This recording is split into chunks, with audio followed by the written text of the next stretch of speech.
Bonsoir à tous. C'est vraiment un privilège de pouvoir vous retrouver une fois de plus en ce mercredi soir sur notre chaîne YouTube pour évoquer les bases de la foi, les essentiels de la foi. Et semaine après semaine, je prends toujours plus de plaisir à préparer ces réponses aux questions, à préparer ces sujets. Et comme je l'ai annoncé dans les annonces de notre culte dimanche dernier, aujourd'hui nous allons parler du miracle, du miraculeux. Et en fait, ce sujet, l'ensemble du sujet que nous allons voir aujourd'hui est une réponse à une question reçue par mail. Donc je vous invite encore une fois de plus à poser vos questions. N'hésitez pas à le faire en direct, là sur le côté, ou bien en commentaire de cette vidéo, si vous le regardez en rediffusion, mais aussi par email. Alors vous pouvez me contacter à cette adresse email qui s'affiche en bas de l'écran, contact.pastorsam@gmail.com, l'adresse mail que j'ai mis en place pour que vous puissiez me joindre facilement, et n'hésitez pas à le faire. On se tient vraiment à votre disposition, c'est le but étant de répondre à vos questions, de répondre aux questions que les personnes se posent, parce que c'est ça l'aventure de la foi, c'est avoir des questions et trouver une réponse en Jésus-Christ. Alors n'hésitez pas non plus à vous abonner à notre chaîne YouTube, à partager notre chaîne si les contenus vous intéressent, et peut-être même à activer les notifications pour ne rater aucun des moments importants que nous vivons chaque semaine. Alors oui, Dieu fait-il des miracles, et j'aimerais bien même dire, Dieu fait-il encore des miracles aujourd'hui? Et je m'expliquerai sur ces deux titres tout à l'heure. Et je vais commencer en fait par une citation qui va peut-être en surprendre beaucoup, parce que elle est loin d'être une citation que on a envie de lire, nous qui avons cette foi profonde et active, mais elle fait partie de notre patrimoine culturel, de l'histoire de la pensée en France, et je crois qu'elle est importante aussi parce qu'elle a des conséquences dans notre quotidien, dans le contexte philosophique, culturel d'aujourd'hui, où aujourd'hui en France nous nous trouvons dans un contexte plus majoritairement athée, loin de Dieu. Et cette citation est importante parce qu'elle nous remet dans toute l'histoire de la pensée française, l'athéisme d'aujourd'hui prend quand même des racines bien avant le XXe siècle et le début du XXIe siècle. Alors cette citation, elle est d'Ernest Renan. Ernest Renan, c'est un intellectuel français de la deuxième moitié du XIXe siècle, qui est très connu pour ses écrits assez prolifiques d'ailleurs. Il est un peu touche à tout, à la fois historien, amoureux des sciences, philologue, voilà. Titulaire d'une chaire au Collège de France, donc vraiment quelqu'un d'important dans l'environnement culturel et intellectuel français. Il se trouve que cet homme était donc titulaire d'une chaire au Collège de France, donc donnait des conférences, et dans l'habitude de ces conférences au Collège de France, on a tout ce qu'on appelle la leçon inaugurale. Le jour de cette leçon inaugurale, en 1862, Ernest Renan va prononcer une phrase qui va mettre le feu aux poudres dans la France, qui à l'époque était encore beaucoup plus christianisée qu'aujourd'hui. Il va dire « Jésus, cet homme incomparable ». Et en disant cela, il va déclencher tout un incendie intellectuel, parce qu'en disant cela, il fait un coup médiatique à l'époque. Parce qu'en disant « Jésus, cet homme incomparable », ce qu'il est en train de faire, c'est d'insister sur le fait que Jésus est un homme, mais n'est pas un Dieu, n'est pas Dieu. Et derrière cette phrase se cache une affirmation forte de l'époque, de commencer à nier l'existence de la divinité de Christ. Et peut-être que ça paraît rien aujourd'hui, parce qu'aujourd'hui nous sommes dans un environnement qui nie totalement l'existence même de Christ, qui nie l'importance de Dieu, l'existence même de Dieu. Et cette phrase pourrait passer inaperçue. Et même je suis sûr que si vous l'entendez pour la première fois, vous n'y voyez même pas le problème. Mais à l'époque, on était encore dans un temps en France où la foi chrétienne était quand même très répandue, et de remettre en cause le miraculeux de Christ, de remettre en cause la Bible comme parole de Dieu, c'était quelque chose d'encore un peu nouveau et encore problématique, puisqu'à l'issue de ce discours qu'il a fait en 1862, il va perdre en fait son poste au Collège de France pendant un certain temps. Mais moi, ce qui m'intéresse, c'est la situation que nous trouvons un an plus tard dans un de ses écrits. Il va écrire une histoire du christianisme, et en particulier il va sortir un livre qu'on a appelé La vie de Jésus d'Ernest Renan en 1863, et parmi plein de choses il va dire ceci: comme cela arrive toujours dans les grandes carrières divines, il subissait les miracles que l'opinion exigeait, bien plus qu'il ne les faisait. Le miracle est d'ordinaire l'œuvre du public et non de celui à qui on l'attribue. Je répète la dernière phrase, le miracle est d'ordinaire l'œuvre du public et non de celui à qui on l'attribue. Ce n'est pas du tout une citation que je chercherai de votre part que vous la mémorisiez, c'est pas vraiment un texte que j'ai envie de retenir, mais je voulais juste illustrer par cette phrase puissante le fait que depuis la moitié du 19e siècle, et peut-être déjà bien avant, mais on a eu une accélération à la fin du 19e siècle, des théories remettant en cause le miraculeux de la Bible, la divinité de Christ, et la puissance, l'action de Dieu dans les vies, va prendre de l'ampleur.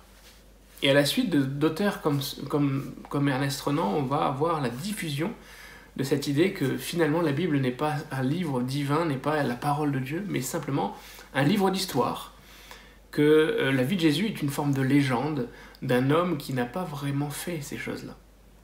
En tout cas, pas fait ces choses dans la partie miraculeuse. Et la foi dans le miracle va commencer à être attaquée par les intellectuels, par les philosophes. Et aujourd'hui, finalement, la France, le français, comme il pense, c'est souvent la conséquence de tout ce processus. On ne croit plus aujourd'hui au miracle. Et ça, c'est un tort, c'est dommage parce que ne plus croire au miracle, finalement, c'est enlever une grande partie de ce que la Bible nous raconte. Parce que ne plus croire au miracle, ce n'est pas simplement ne plus croire que Dieu peut guérir, c'est ne plus croire aussi que Dieu crée, que Dieu est le créateur de toutes choses. C'est ne plus croire que Dieu est au-dessus de toutes choses. C'est ne plus croire dans la nature de Dieu comme ce Dieu tout-puissant. C'est ne plus croire dans ce qu'on a dit il y a quelques semaines que Dieu ne change pas. C'est finalement croire que peut-être, oui, Dieu a créé quelque chose, Dieu a ordonné quelque chose, mais qu'aujourd'hui, il n'est plus celui-ci. Il est presque plus faible, il n'est plus capable d'agir avec miracle, avec puissance, dans les circonstances que traversent les hommes. Et moi, ce soir, j'ai envie de casser ce raisonnement et de vous amener, s'il le faut, à ressaisir par la foi la puissance miraculeuse de notre Dieu, la puissance miraculeuse que nous pouvons vivre dans nos vies, la nécessité de vivre le surnaturel dans notre quotidien, la base de notre foi en Jésus-Christ, c'est de croire que tout ce qu'il a fait, de tout ce qu'il a dit est la vérité. Sinon, à quoi sert-il de croire en une seule partie de Jésus-Christ, en simplement quelques belles paroles et rejeter tout le reste? Alors ce soir, mon but, c'est de raviver cette foi qui peut-être a été frappée par l'incrédulité, peut-être a été mise en difficulté par des circonstances, peut-être a été mise en difficulté par une forme de rationalité poussée à l'extrême, peut-être qui est mise en difficulté par la science et telle qu'on nous la présente. Alors pour pouvoir répondre à cela, je vais déjà essayer de voir 3 catégories de personnes, comment elles se positionnent par rapport au miracle. Alors il y a celles qui rejettent le miracle, on vient de le voir à travers cette citation, il y en a qui le rejettent totalement. C'est juste une fable, c'est juste une invention.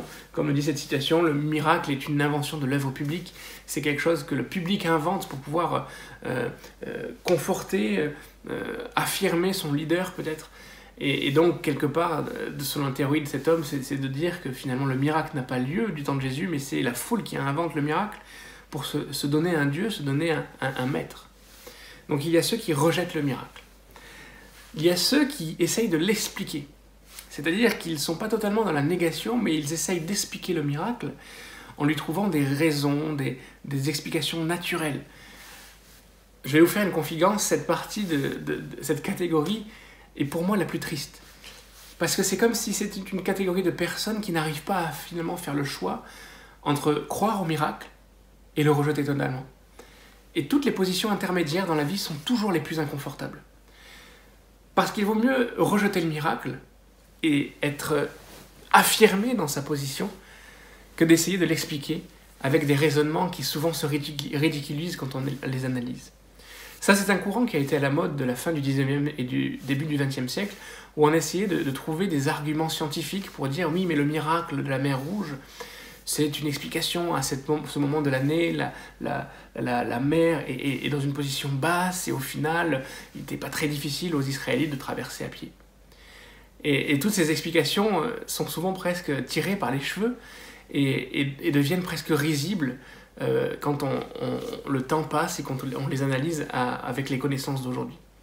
Et puis il y a cette troisième catégorie, c'est ceux qui veulent le miracle, qui y croient, mais qui aussi veulent le vivre. Et ça, c'est dans cette catégorie que je veux personnellement me situer. Et j'aimerais que vous puissiez être avec moi dans cette catégorie-là. Pas que nous soyons là à dire que le raisonnement, l'intelligence doit être mis en attente, que nous n'avons pas la possibilité et le devoir de raisonner, de réfléchir, au contraire. Tout ce que je fais à travers ces vidéos, c'est d'essayer aussi de réconcilier la réflexion et la foi. Mais de croire au miracle, ce n'est pas ne pas croire que nous avons un raisonnement, une capacité de jugement, c'est de croire et de s'attendre à Dieu dans les moments les plus difficiles. C'est de s'attendre à Dieu quand la main de l'homme ne peut plus rien faire. C'est de s'attendre à Dieu quand toutes les explications ont épuisé leurs mots. C'est de s'attendre à Dieu parce que nous croyons et nous plaçons notre confiance dans celui qui est le créateur de l'univers. Et nous croyons que s'il a créé l'univers, il est capable d'intervenir dans les circonstances que nous traversons, même quand elles sont difficiles et impossibles aux yeux des hommes. Alors, nous avons ces trois catégories, mais aujourd'hui, ce soir, il est important, pas simplement de parler de théorie, mais de voir ce que la Bible nous enseigne, de ce que la Bible dit. Alors, on va regarder ensemble d'abord les évangiles, avec la vie justement de Jésus. Je ne dirais pas cet homme incomparable, mais notre Sauveur, notre Seigneur, ce Dieu incarné dans la vie, dans le corps d'un homme, qui est venu pour nous servir, pour se mettre devant nous. Il est venu pour s'humilier jusqu'à laver les pieds de ses disciples. Il est venu pour bénir, il est venu pour toucher les cœurs, pour restaurer les âmes, pour guérir les cœurs brisés. Mais il est venu aussi, comme les prophètes l'avaient annoncé, pour donner la possibilité à celui qui est aveugle de voir, pour donner la possibilité aux paralysés de marcher, pour permettre aux boiteux de marcher. Et ça aussi, c'est une partie de son ministère. Si nous oublions ça, nous sommes obligés d'effacer finalement l'ensemble de ce que Dieu est venu faire en s'incarnant dans la vie de Jésus-Christ, dans le corps de l'homme. Alors, quel type de miracle il y a dans la Bible, dans les évangiles? Nous voyons des exemples, et je ne vais pas pouvoir citer tous les exemples, évidemment il y en a des dizaines, des exemples de miracles immédiats. Je vais citer cet exemple qu'on connaît peut-être beaucoup, de cette femme qui est dite à la perte de sang. Une femme qui était épuisée, qui passait depuis des années à avoir ce problème de santé majeur, qui avait consulté les médecins, qui avait cherché tous les moyens, on va dire, humains pour essayer de trouver une solution. Et à cause de cette maladie, elle était rejetée, elle était mise à l'écart. Et il nous est dit qu'un jour, elle rencontre Jésus et elle est persuadée que ce Jésus dont elle a entendu parler est capable de faire quelque chose dans sa vie. Elle va s'approcher de lui, elle va toucher son vêtement. Et nous trouvons cette histoire dans Luc, chapitre 8, au verset 42 à 48. Nous trouvons cette histoire et il est dit que dès qu'elle eut touché le bord du vêtement de Jésus, elle fut complètement guérie. Complètement guérie. Il est même dit qu'après Jésus va dire « Mais qui c'est qui m'a touché ?» Parce qu'il sentit à ce moment-là que quelque chose s'était passé. Et donc cette femme va confesser ce geste de foi. Il y a une guérison immédiate dans son corps. Il y a quelque chose de puissant, d'immédiat, d'instantané. Nous voyons aussi, quelque part, qu'il y a aussi des miracles qui sont progressifs. Nous pouvons citer le cas de cet aveugle de Bethsaïda que nous trouvons dans Marc au chapitre 8 à partir du verset 22 et où nous voyons que la guérison de cet aveugle va se faire en étapes avec la prière de Jésus. Pourtant c'est Jésus qui impose les mains, c'est Jésus qui fait ces gestes et la guérison va prendre du temps. Il y a une progressivité dans le miracle. Nous avons d'autres types de miracles qu'on pourrait appeler les miracles collaboratifs, où nous allons voir qu'un paralytique va pouvoir être au contact de Jésus et être guéri par Jésus par l'entremise de 4 de ses amis. Nous trouvons cette histoire dans Marc au chapitre 2, par 4 de ses amis qui vont l'amener près de Jésus. Ils vont l'amener dans une maison où Jésus était placé pour parler à la foule. Ils vont ouvrir le toit, faire une ouverture dans le toit et descendre le paralytique au pied de Jésus. Et Jésus va honorer la persévérance de ses amis, il va honorer la foi de ce paralytique et va le guérir. Nous voyons aussi qu'il y a des miracles à distance, ou dans le cas de cet officier romain qui va venir voir Jésus. Nous trouvons cette histoire dans Luc au chapitre 7, de versets 1 à 10. Et cet officier romain va présenter une situation problématique, il va dire « mon serviteur est malade ». Et Jésus va honorer la foi de cet officier, parce que cet officier va dire « mais tu n'as pas besoin de te déplacer chez moi. Il suffit que tu dises un mot là où tu es, Jésus, et mon serviteur qui est dans ma maison, au loin, sera guéri. » Et Jésus va honorer la foi de cet officier et va guérir son serviteur à distance, sans se déplacer. Pourquoi je fais ces différentes catégories? C'est pour montrer que le miracle est protéiforme, est divers dans ses formes, dans ses aspects, dans la durée, dans la manière dont il se passe. Le point commun avec tous ces miracles, c'est qu'il y a de la foi, il y a l'espérance, il y a des cœurs qui se tournent vers Jésus comme dans une extrême, dans l'extrémité de leurs besoins, et qui comprennent et qui confessent par cette action qu'ils pensent et qu'ils croient que Jésus est le seul capable d'agir dans cette situation. Mais nous voyons qu'il y a diverses situations. Pourquoi je dis cela? Parce qu'il faut marquer et relever que Dieu agit tantôt d'une manière, tantôt d'une autre. Et nous ne pouvons pas définir la manière d'agir de Dieu d'une manière unique, en disant c'est comme cela et pas autrement. Et c'est important de l'affirmer aujourd'hui parce que nos contextes de vie, notre manière de vivre, ce que nous rencontrons, n'est peut-être pas forcément les mêmes contraintes ou les mêmes réalités que ceux qui étaient du temps de Jésus. Mais nous avons un Dieu qui ne change pas. Et nous devons croire, mettre nous aussi cette foi en application pour pouvoir vivre le miraculeux de Dieu dans notre quotidien. Je ne sais pas si vous avez besoin d'un miracle immédiat, si vous avez cette même foi que la femme à la perte de sang, je ne sais pas si vous êtes peut-être dans la position de ces amis qui ont amené un paralytique à Jésus en disant « on va aider notre ami à être en contact avec Jésus ». Je ne sais pas quelle est votre position par rapport à votre besoin par rapport à Dieu. Mais ce qui est sûr, c'est que Dieu ne change pas. Et les miracles que nous voyons dans l'histoire de Jésus, que nous venons de voir, c'est pas simplement une partie de ce qui se passe dans la parole de Dieu. L'histoire du miracle et du miraculeux ne commence pas avec Jésus, ne s'arrête pas avec Jésus. Elle commence dans l'Ancien Testament de la Bible. Nous voyons le miraculeux depuis la Genèse. Le miraculeux, il est dans la création. Dieu agit avec puissance en créant l'univers, en créant la terre, en créant l'homme, en créant l'ordre animal, la végétation.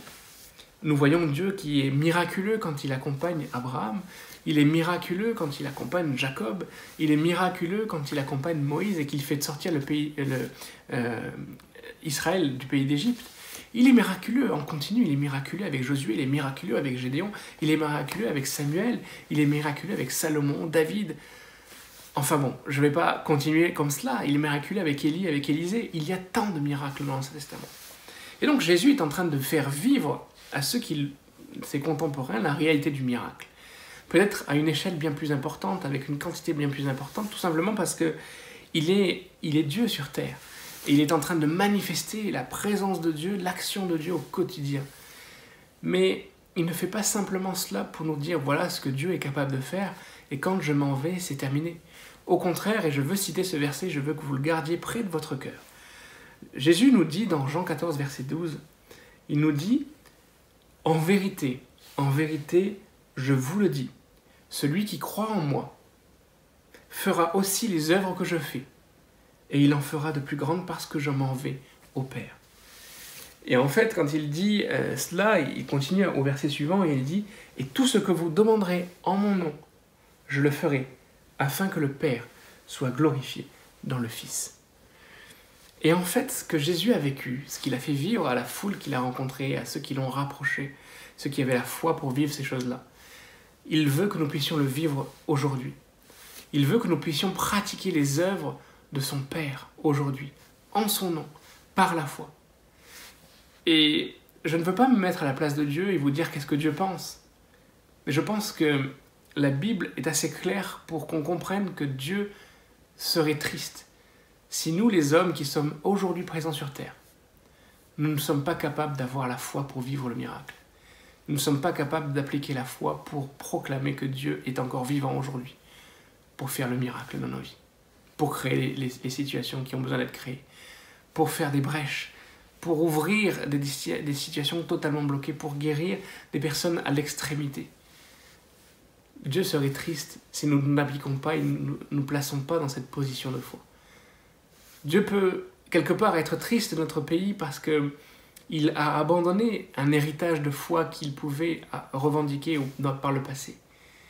Et aujourd'hui, il se plaît dans une forme de rejet de Dieu, de blasphème, de rire, de ricanement par rapport à ce que Dieu peut faire, de chercher à ridiculiser l'œuvre de Dieu, l'action de Dieu quand elle est réelle. Alors qu'est-ce que nous pouvons faire, nous, aujourd'hui? Est-ce que, concrètement, dans notre vie, nous devons toujours prier pour le miracle? Ça, c'est une question que je vous pose, que je me pose, et je vais essayer d'apporter une réponse. Est-ce que nous devons toujours prier pour le miracle? J'ai envie de vous dire oui.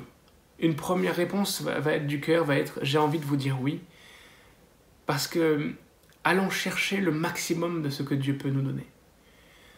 N'essayons pas de faire rentrer Dieu dans des petites cases tellement réduites que son action ne peut plus exister. Mais allons chercher dans la prière et par la foi les plus grandes choses que Dieu peut nous communiquer. Quelqu'un est-il malade près de vous? Priez pour lui. Quelqu'un est-il dans la difficulté, dans le blocage financier, dans une difficulté professionnelle? Priez pour lui et proclamez un miracle sur sa vie. Priez, priez, priez sans cesse. Récemment, dans l'église de Logne, une sœur me posait la question de dire « Mais comment savoir quand il faut prier? Est-ce que des fois, la volonté de Dieu n'est pas de ne pas faire le miracle à ce moment précis ?» Je lui ai fait une réponse, j'ai essayé de faire cette réponse en disant « L'important n'est pas de chercher à connaître ce que Dieu veut faire, mais l'important est de prendre le rôle qui est le nôtre d'intercesseur et d'homme et de femme de prière. Nous devons prier, prier, prier et prier. Chercher le miracle, demander à Dieu d'agir puissamment, sans vouloir le restreindre par l'absence de notre prière. Après, je voudrais tempérer ma réponse en disant il y a une diversité de situations, une diversité de réalités, et nous ne devons pas être obsessionnels du miracle au point de devenir comme mystiques, attachés simplement au surnaturel en oubliant que nous vivons dans un monde qui est naturel, qui est terrestre, et nous ne devons pas être totalement et simplement dans les cieux, mais avoir aussi les pieds sur cette terre. Pourquoi je dis cela? Parce que quand vous êtes malade, quand nous sommes malades, nous devons prier certes, mais nous devons aussi faire confiance à certaines choses que Dieu a permis dans ce monde. La science n'est pas un péché. La médecine n'est pas un péché. Si vous avez une maladie et que pour l'instant Dieu n'a pas fait un miracle dans votre vie, prenez un traitement. Faites-vous soigner. D'ailleurs, c'est un sujet qui est d'actualité. Dans cette pandémie, nous sommes tous à remercier, à applaudir, à réaliser l'importance de tous ceux qui sont consacrés leur vie à étudier et à soigner. Et donc, toutes ces choses sont quelque part de Dieu. Et quand quelqu'un est gravement malade, quand quelqu'un peut-être a un cancer, on peut prier pour sa guérison, évidemment. Mais s'il doit suivre une chimiothérapie, un traitement lourd, on peut aussi prier pour que Dieu donne de la sagesse aux médecins et les oriente dans des bons choix thérapeutiques, pour que le traitement soit efficace, que le résultat soit positif. Quand la personne revient guérie de sa chimiothérapie, nous pouvons remercier Dieu d'avoir utilisé les médecins pour l'avoir restauré dans son corps. Donc il faut aussi balancer notre manière de voir le miracle. Mais dans tout cela, que l'action soit totalement miraculeuse, totalement surnaturelle, ou que nous ayons obtenu le fruit de quelque chose, l'ensemble est couvert par la prière. Tout ce processus est couvert par la prière. D'ailleurs, la personne qui posait beaucoup de questions sur le miracle me posait la question par exemple, si on entoure quelqu'un, peut-être quelqu'un voudrait arrêter de fumer, voudrait arrêter de se droguer, et peut-être dépendante de quelque chose de manière très puissante. Nous pouvons prier que Dieu guérisse, libère cette personne d'une manière immédiate, comme la femme à la perte de sang.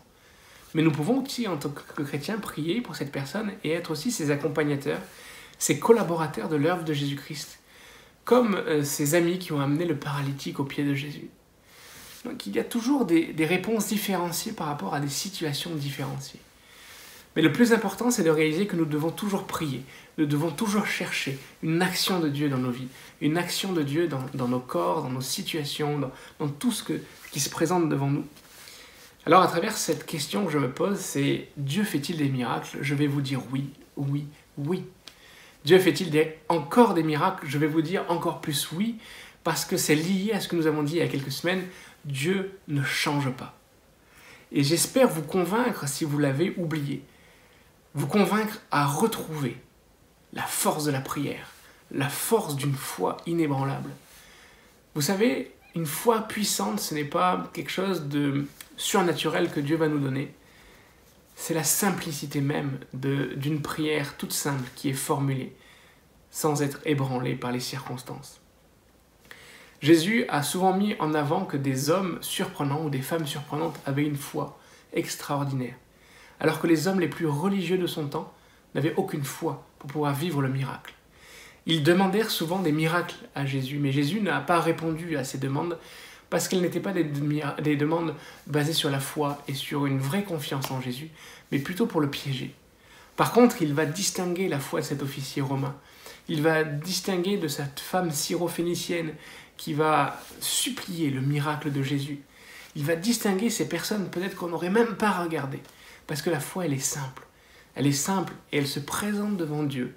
Et il dit, « Seigneur, mon Dieu, vois ma situation, agis, je t'en supplie. » Alors moi, j'ai envie que notre foi soit augmentée ce soir, que nous puissions proclamer ensemble qu'il est important de vivre le miracle dans nos vies. Parce qu'en faisant cela, nous sommes en train d'accueillir Dieu tel qu'il est pleinement. C'est-à-dire un Dieu qui est créateur, un Dieu qui renouvelle les choses, un Dieu qui est notre seul espoir. Mais n'attendons pas d'être à l'extrémité pour connaître ce Dieu-là, pour vivre dans cette foi, mais soyons toujours dans ce contact avec notre Seigneur.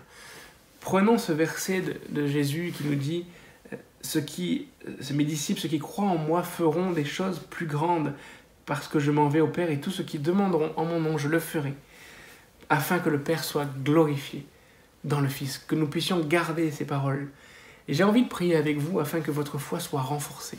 Oui, Dieu fait des miracles encore aujourd'hui. Et même j'ai envie que si vous avez vécu un miracle, vous puissiez laisser votre témoignage, soit par mail, soit sur le côté, en commentaire, qu'on puisse vraiment partager aussi des réponses de Dieu dans nos vies. Pas simplement des questions, mais aussi de voir que Dieu agit au quotidien. Je vais prier avec vous et vraiment que Dieu renouvelle cette foi en nous. Seigneur, nous te prions ce soir vraiment de nous aider à rentrer dans cette vie de foi, dans cette vie du miracle. Nous avons tous des situations bloquées, nous avons tous des situations qui nous préoccupent, que ce soit le salut d'une personne proche, que ce soit une maladie incurable chez quelqu'un que nous côtoyons, que ce soit peut-être même pas forcément une maladie incurable, mais des choses qui se sont installées, nous sommes habitués à certaines de nos maladies. Nous voulons proclamer que par tes meurtrissures, nous sommes guéris. Que ce soit des situations bloquées au niveau du travail, au niveau d'une promotion que nous méritons mais que nous n'avons pas, peut-être d'une situation de chômage, peut-être d'une situation bloquée par rapport à un supérieur qui nous harcèle, des choses tellement compliquées qu'on a l'impression qu'elles ne changeront jamais. Nous proclamons par la foi que tu es le Dieu des miracles. Et je prie ce soir que tu fasses des miracles dans ceux qui nous regardent. Je prie ce soir que nous puissions vivre le miraculeux de Dieu en ton nom Jésus. Oui, pour que le Père soit glorifié, nous voulons vivre le miracle. Seigneur, nous voulons témoigner de ces miracles, Seigneur Jésus. Gloire te soit rendue et merci pour ta fidélité. Amen. Alors n'hésitez pas à témoigner de ce que vous vivez. N'hésitez pas à encourager ceux qui sont autour de vous par les choses, les miracles que vous vivez. Et parfois, le miracle, on peut se dire que, oui, en lisant la Bible, les miracles sont extraordinaires. Moïse, avec le peuple d'Israël, a traversé la mer. Et peut-être que vous n'avez pas vécu des événements aussi extraordinaires. Mais le miracle, ce n'est pas forcément le côté extraordinaire qui est important. Parce que chaque chose inattendue qui arrive dans notre quotidien, chaque chose qui sont le fruit de notre prière, de la réponse de Dieu, sont extraordinaires. Les plus petits témoignages peuvent bouleverser la vie de quelqu'un et le faire rentrer dans une vie de foi. Si Moïse a pu traverser la mer, c'est parce que sa foi a été renforcée par différents miracles dans son quotidien, dans sa vie. Mais les premiers miracles n'étaient pas tous surprenants. C'est aussi parce que sa foi a été renforcée par ses prédécesseurs qui avaient vécu le miracle.